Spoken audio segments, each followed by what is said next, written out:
আজিৰ আমাৰ প্ৰথম question which north eastern state is also' cold the land of rising San উত্তৰ পূৰ্বাঞ্চলৰ কোনখন ৰাজ্যক লেণ্ড অফ ৰাইজিং ছান অৰ্থাৎ সূৰ্য উঠাৰ দেশ বুলিও কোৱা হয় আপোনালোকে মনত ৰাখিব উত্তৰ পূৰ্বাঞ্চলৰ এনে এখন ষ্টেট আছে যিখন ষ্টেটক লেণ্ড অফ ৰাইজিং ছান অৰ্থাৎ সূৰ্য উঠাৰ দেশ বুলি জনা যায় খুব এটা গুৰুত্বপূৰ্ণ কুৱেশ্যন আৰু এই কুৱেশ্যনটোৰ অপশ্যনত আছে অপশ্যন এ আসাম অপশ্যন বিত আছে মণিপুৰ অপশ্যন চিত আছে অৰুণাচল প্ৰদেশ আৰু অপশ্যন ডিত আছে ত্ৰিপুৰা আৰু এই কুৱেশ্যনটোৰ শুদ্ধ এনচাৰটো হ'ব আমি সকলোৱে জানো অপশ্যন সি অৰুণাচল প্ৰদেশ এইখিনিতে আমি চাই ল'ম অৰুণাচল প্ৰদেশৰ ওপৰত আহিবলগা কেইটামান কুৱেশ্যন আমি ইয়াতে ইনক্লুড কৰিছোঁ অৰুণাচল প্ৰদেশকনো কিয় দি লেণ্ড অফ ৰাইজিং ছান বুলি জনা যায় আমি চাই ল'ম Arunachal Pradesh is known as the land of rising sun because the easternmost village of the state, Dong village, made the sunrise before any other place in India. আমি মনত ৰাখিব লাগিব যে অৰুণাচল প্ৰদেশৰ এখন গাঁও ইষ্টাৰমোষ্টত থকা যিখন গাঁৱৰ নাম হৈছে ডং ভাৰতবৰ্ষৰ বেলেগ ৰাজ্যত বা ভাৰতবৰ্ষৰ বেলেগ ঠাইত পোহৰ পৰা আগতে সেই ডং নামৰ ভিলেজখনত সূৰ্যৰ পোহৰ পৰে আৰু সেইবাবে অৰুণাচল প্ৰদেশক দি লেণ্ড অফ ৰাইজিং ছান অৰ্থাৎ সূৰ্য উঠাৰ দেশ বুলি কোৱা হয় আপোনালোকে মনত ৰাখিব আৰু ইয়াতে ছেকেণ্ড পইণ্টটো আপোনালোকে চাওক Arunachal Pradesh is the largest among the 7 north eastern states and has an area of 83,740 square kilometre Arunachal Pradesh হৈছে নৰ্থ ইষ্টৰ 7খন ৰাজ্যৰ ভিতৰত মাটিকালিৰ ভিত্তিত আটাইতকৈ ডাঙৰ ষ্টেট আৰু অৰুণাচল প্ৰদেশৰ মাটিকালি হৈছে 83,740 স্কোৱাৰ কিলোমিটাৰ আপোনালোকে মনত ৰাখিব আৰু মাটিকালিৰ ভিতৰত আমাৰ অসম আছে ছেকেণ্ড পজিশ্যন আৰু অসমৰ মাটিকালি হৈছে 78,438 স্কোৱাৰ কিলোমিটাৰ আপোনালোকে মনত ৰাখিব নেক্সট কুৱেশ্যন চাম আমি নেক্সট কুৱেশ্যনত দিয়া হৈছে who was the first Assamese right to receive সাহিত্য একাডেমি এৱাৰ্ড খুব এটা গুৰুত্বপূৰ্ণ কুৱেশ্যন সাহিত্য একাডেমি আমি সকলোৱে শুনিছোঁ সাহিত্য একাডেমি বঁটা লাভ কৰা প্ৰথম অসমীয়া সাহিত্যিকজন কোন আছিল খুব এটা গুৰুত্বপূৰ্ণ কুৱেশ্যন আপোনালোকে মনত ৰাখিব আৰু এই কুৱেশ্যনটোৰ শুদ্ধ এনচাৰটো হ'ব অপশ্যন বি যতীন্দ্ৰনাথ দুৱৰা হৈছে সাহিত্য একাডেমি বঁটা লাভ কৰা প্ৰথমগৰাকী সাহিত্যিক এইখিনিতে আমি যতীন্দ্ৰনাথ দুৱৰাৰ ওপৰত কেইটামান ইম্পৰ্টেণ্ট পইণ্ট ইনক্লুড কৰিছোঁ আপোনালোকে চাই ল'ব Jatindranath Duwara was the first Assamese to win Sahitya Akademi award Jatindranath Duwara হৈছে প্ৰথমগৰাকী অসমীয়া যিয়ে সাহিত্য একাডেমি বঁটা লাভ কৰিছিল অৰ্থাৎ প্ৰথম সাহিত্য একাডেমি বঁটা প্ৰাপক হৈছে যতীন্দ্ৰনাথ দুৱৰা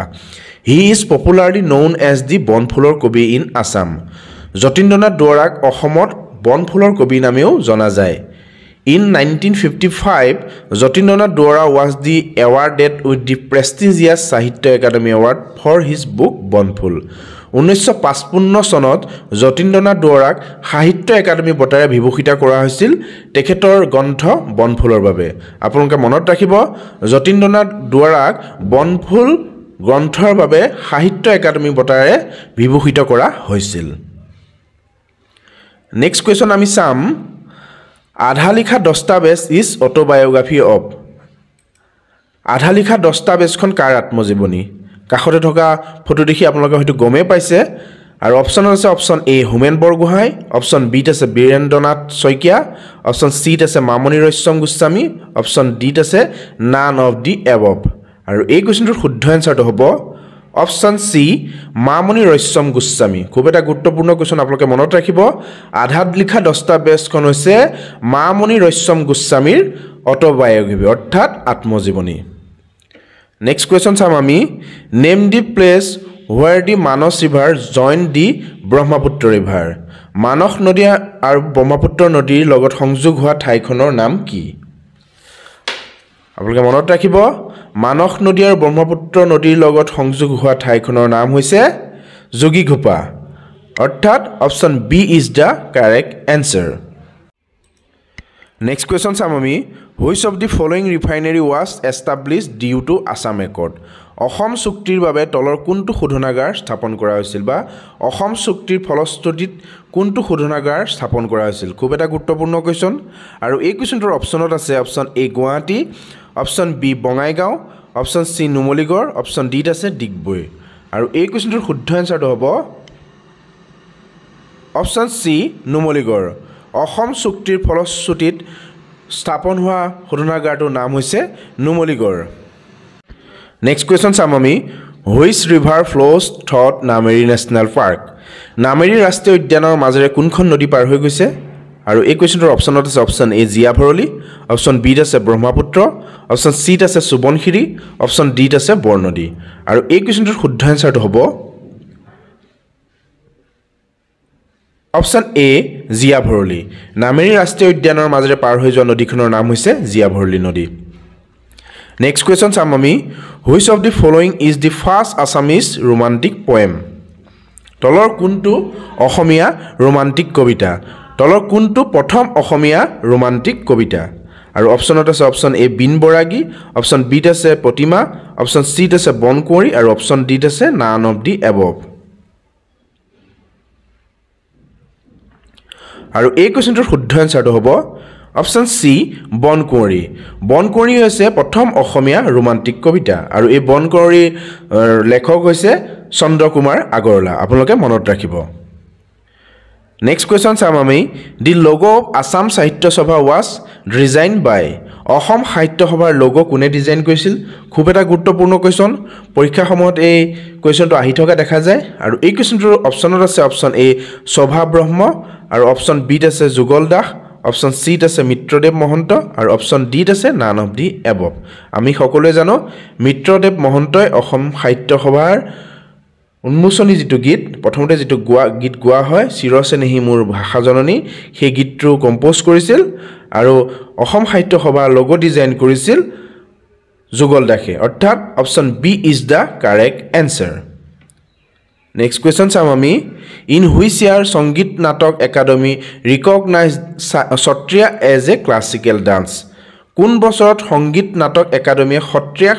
শাস্ত্ৰীয় নৃত্য হিচাপে স্বীকৃতি দিছিল খুব এটা গুৰুত্বপূৰ্ণ কোৱেশ্চন আৰু এই কোৱেশ্চনটোৰ শুদ্ধ এনসাৰটো হ'ব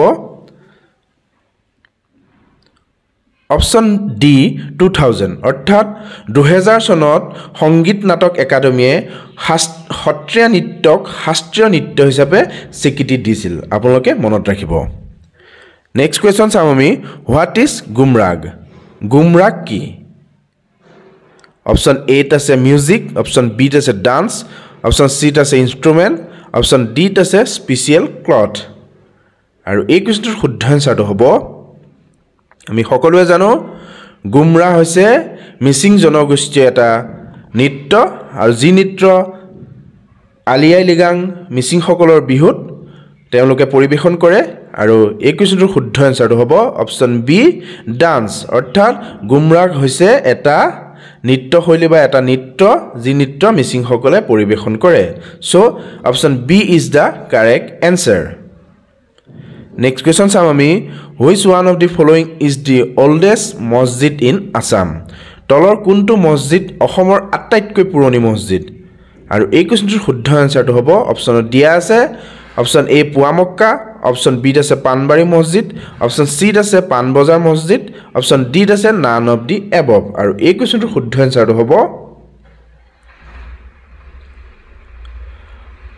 অপশ্যন বি পানবাৰী মছজিদ হৈছে অসমৰ আটাইতকৈ পুৰণি মছজিদ আপোনালোকে মনত ৰাখিব নেক্সট কোৱেশ্চন চাম আমি যাদৱ Payeng was awarded Padmashri in the year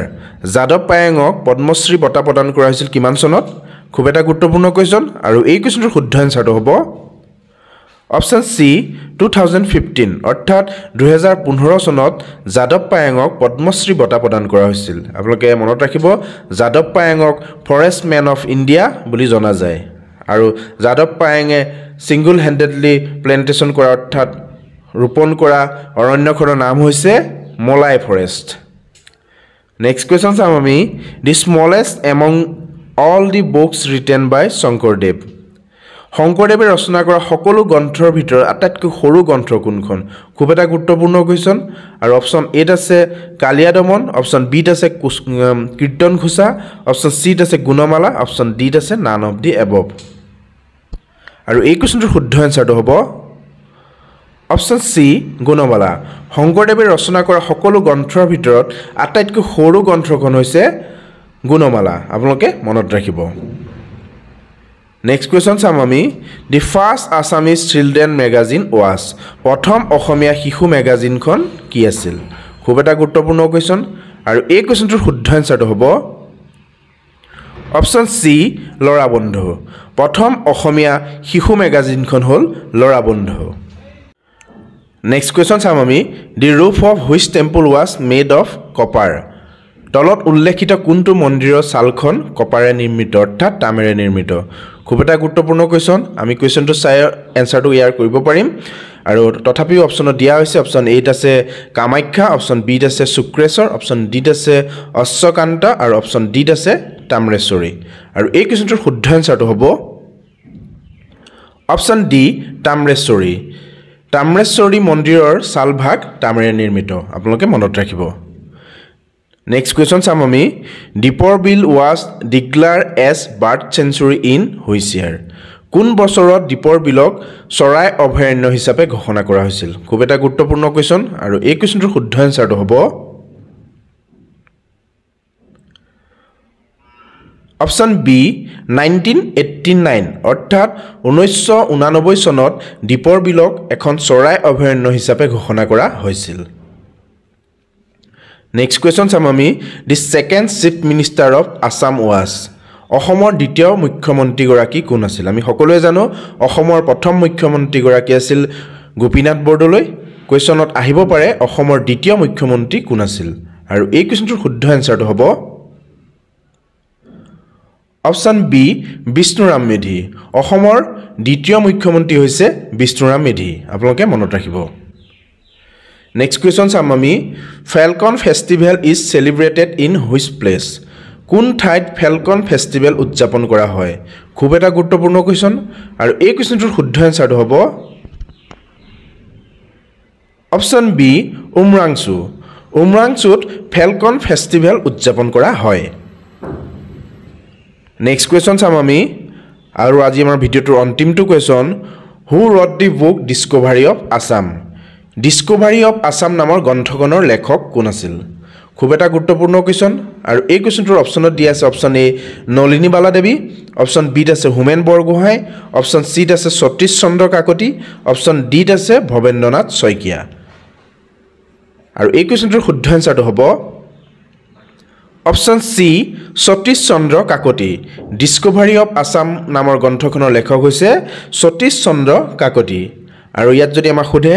discovery of India গ্ৰন্থখনৰ লেখক কোন তেতিয়া হ'ব জৱাহৰলাল নেহেৰু আপোনালোকে মনত ৰাখিব ডিস্কভাৰী অফ ইণ্ডিয়া গ্ৰন্থখনৰ লেখক জৱাহৰলাল নেহেৰু